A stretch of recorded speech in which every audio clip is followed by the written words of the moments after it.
পাল্টে যাচ্ছে ধাপেরহাট ইউনিয়নের উন্নয়নের চিত্র।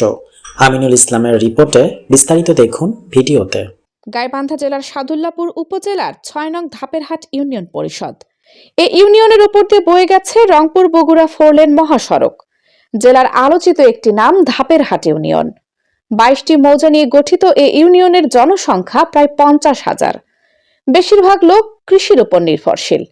এলাকার মাটি লাল, একটু বৃষ্টি হলেই কাঁচা রাস্তাগুলো চলাচলের অনুপযোগী হয়ে পড়ে। এলাকার প্রধান সমস্যা যাতায়াত ব্যবস্থা।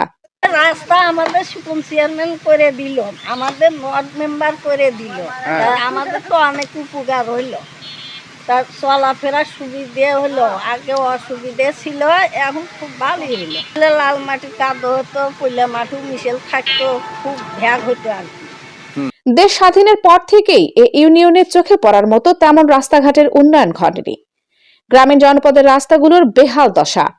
অত্র ইউনিয়নের বর্তমান চেয়ারম্যান শহীদুল ইসলাম শিপন তরুণ বয়সে তিনি এর আগে একবার চেয়ারম্যান নির্বাচিত হয়ে কিছু কাজ করে দৃষ্টান্ত স্থাপন করেছেন এবং জেলার সফল চেয়ারম্যান হিসেবে স্বীকৃতি পেয়েছেন। গত 2 বছর আগে আবারও উপনির্বাচনে চেয়ারম্যান নির্বাচিত হয়ে দ্বিতীয়বার চেয়ারে বসেছেন। নির্বাচনের আগে এলাকার নারী পুরুষ ভোটারদের একটাই দাবি ছিল, রাস্তাঘাট করে দিতে হবে। তিনি প্রতিশ্রুতি দিয়েছিলেন, তাই অল্প সময়ে দায়িত্ব পেয়ে তিনি প্রথমে অগ্রাধিকার ভিত্তিতে রাস্তা মেরামতের কাজে নেমে পড়েছেন। আমরা ইউনিয়ন পরিষদের পক্ষ থেকে সিদ্ধান্ত নিয়েছি যে আর কোনো মাটির কাজ নাই, সব কাজ হবে ইটের সলিং। তো আমাদের ইউনিয়নে যে জনগুরুত্বপূর্ণ যে রাস্তাগুলো আছে আমরা ইটের সলিং করতেছি। আপনারা যাই যেখান থেকে দেখতেছেন আমাদেরকে লোকেশন দেন, জনগুরুত্বপূর্ণ যে রাস্তাগুলো আছে আমরা ইটের সলিং করে দেবো ইনশাআল্লাহ। গত 24 ডিসেম্বর বুধবার কনকনে শীত উপেক্ষা করে তিনি বিভিন্ন মৌজায় হাজির হয়ে ইট সোলিং এর কাজ উদ্বোধন করেছেন।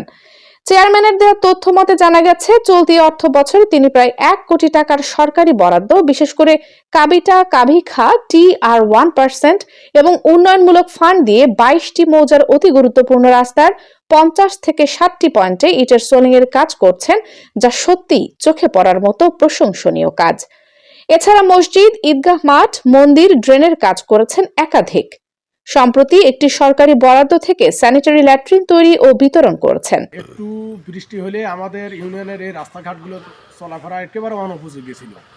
তাই জনগণের দাবির মুখে এবং আমার যে দুই পাশে দুইজন, একজন সংরক্ষিত মেম্বার আমার আপা এবং আমার এই যে মামা জিল্লুর মামা, তাদের দাবির মুখে, এলাকাবাসীর দাবির মুখে আমরা এই 440 ফিট রাস্তা এখানে করতেছি। তো আপনারা যাই যেখান থেকে দেখতেছেন এইরকম জনগুরুত্বপূর্ণ রাস্তা থাকলে আপনারা আমাদেরকে বলেন, আমরা যত দ্রুত সম্ভব আর কি রাস্তাগুলো করে দেব। চোখে পড়ে ঐতিহ্যবাহী 41 পীরের মাজার পীরের হাটের উন্নয়ন। তিনি ইতোমধ্যে 2 থেকে 3টি রাস্তা পাকাকরণের কাজ করেছেন এবং অতি গুরুত্বপূর্ণ কয়েকটি কাঁচা রাস্তা আইডি নম্বর বের করে সেগুলো পাকাকরণের জন্য ঢাকার বিভিন্ন অফিসে দৌড়ঝাঁপ শুরু করেছেন। সময় উপযোগী এমন জনপ্রতিনিধি প্রয়োজন বলে এলাকাবাসীরা জানিয়েছেন। আমরা এখন অবস্থান করছি সাদুল্লাপুর উপজেলার ধাপেরহাট ইউনিয়নের আলীনগর 7 নম্বর ওয়ার্ডে।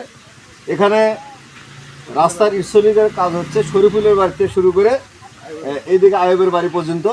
তো এখানকার ইউপি সদস্য আছেন, সংরক্ষিত মহিলা সদস্য আছেন, আমাদের ইউনিয়ন পরিষদের চেয়ারম্যান আছেন, এলাকার গণ্যমান্য ব্যক্তিরা আছেন। আমি একটু কথা বলবো এখানকার ইউপি সদস্য জিল্লুর রহমানের সাথে। আচ্ছা, আপনার এই রাস্তার যে কাজ হচ্ছে এলাকাবাসী ভাই রাস্তা হওয়াতে কতটুকু উপকৃত হবে? এখানে আসলে আমি মনে করি আলীনগরের আমার 2টা সেক্টর আছে, হ্যাঁ, অর্থাৎ পাড়া, হ্যাঁ, দক্ষিণ পাড়া আর হচ্ছে উত্তর পাড়া। এখানে উত্তর পাড়ার লোক বেশি মানে জনবল হওয়াতে মানে এই দিকটার লোক সব প্রায়গুলো এই পাশে যাতায়াত করে, যেহেতু আমাদের এখান থেকে পশ্চিমে সব ফসলি জমি আবার সবার এটার জন্য অনেক একটা কষ্টদায়ক ছিল, রাস্তাঘাট কাদা ছিল, হ্যাঁ, এর থেকে আসলে মুক্ত হলো। আমি মনে করি যে এটা আসলে। আচ্ছা, আমি একটু কথা বললাম। মুরব্বী, আপনার নাম কি? মোতাল্লিব হোসেন। আচ্ছা, এই যে চেয়ারম্যান বা ইউপি সদস্যরা আপনাদের রাস্তাতে ইটসলিং করে দিচ্ছেন, এতে আপনাদের কি সুবিধে কতটুকু? মহা সুবিধে, অনেক খুশি। এই রাস্তায় দিয়ে ভ্যান যায় না, রাস্তায় দিয়ে ভ্যান যাওয়া দিলে কচুর ভ্যান, ধানের ভ্যান সব কিছু নিয়ে একটু পাশের দিক 2 জন ধরে থাকা না আগে, এখন আর সেটা না গেলে খুশি হবালে মানে বাড়ির কাছে রাস্তা আছে, মহা খুশি হবে। সংযুক্ত মহিলা মেম্বার এই এলাকার। এই রাস্তাটা খুবই অতেজা আছিল, জমাজমিনের ফসল তোলা খুবই সমস্যা হয়েছে জনগণের। সবারই ইচ্ছে আছিল এই রাস্তাটা করে নেওয়ার আমার থেকে। তো যখন থেকে আমি ভোটে আসলাম তখন থেকে ইচ্ছে আছিল আমারও এই রাস্তাটা করার জন্যে। আমাদের এই ইউনিয়নে, আমার ইউনিয়নে একটু বৃষ্টি হলেই মানে এই রাস্তাগুলো চলাফেরা একেবারে অনুপযোগী হয়ে যায়। তো ওই কারণে আমরা ইউনিয়ন পরিষদের পক্ষ থেকে আমরা সিদ্ধান্ত নিয়েছি যে রাস্তাগুলো মানে জনগুরুত্বপূর্ণ এবং মানুষ এই যে কাদা, একটু বৃষ্টি হলে কাদা হয়, সেই রাস্তাগুলো আমরা মাটির কাজ না করে আমরা ইটের সোলিংয়ের কাজ করার সিদ্ধান্ত নিয়েছি। এলাকার লোকজনের কষ্ট লাঘবে এগিয়ে আসা এমন জনপ্রতিনিধি দেশের সব ইউনিয়নে গড়ে উঠুক, এমন প্রত্যাশা সাধারণ মানুষের। আব্দুল্লাহর তথ্যচিত্রে কানিজ ফাতেমা সোমা, আখিরা নিউজ।